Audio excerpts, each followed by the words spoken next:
You got all kinds of get well cards.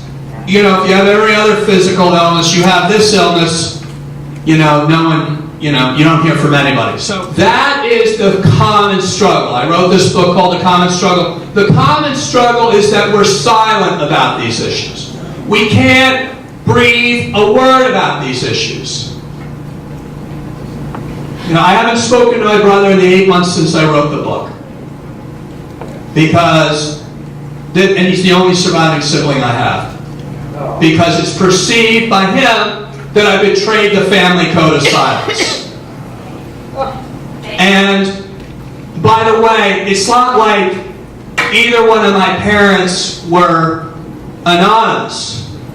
And it's not like everyone else in America didn't know what was going on in our house. Because more was written about my family than almost any other family in American history. So these weren't secrets. But they were secrets to us. We didn't breathe a word about what we saw in our house.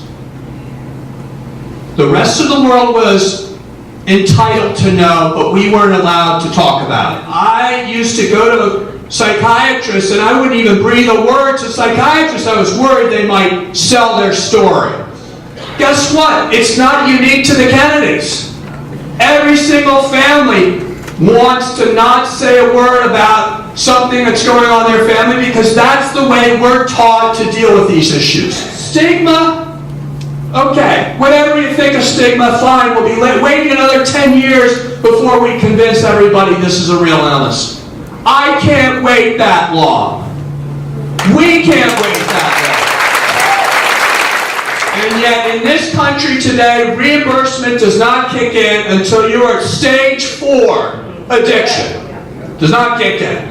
And that's what has to change. We need early screening. We need to have a checkup from the neck up every time you go to any physician in our medical system. See, I know there's many here who've suffered the incredible loss of a loved one. For those parents who've lost their children, my heart goes out to you. No one should have to undergo that kind of tragedy. And we should not, in this nation, condone a system that so routinely dismisses people who have a physical illness because, you know, it's easier to look at that illness as a moral failing than a medical failing when science tells us differently. In our law enforcement, who spend a better part of their time arresting us because of a lack of adequate mental health care and addiction care, it's left to our criminal justice system to clean up the broken pieces of a non-existent mental health and addiction treatment system. Let's make sure that what they do is lock up criminals, not lock up people with the disease. Today, I know that I have to stay in recovery today because it'll do a lot if I can break this cycle by loving them, kissing them, holding them close, giving them everything I can to give them the strength, because they have the genetic predisposition for these illnesses.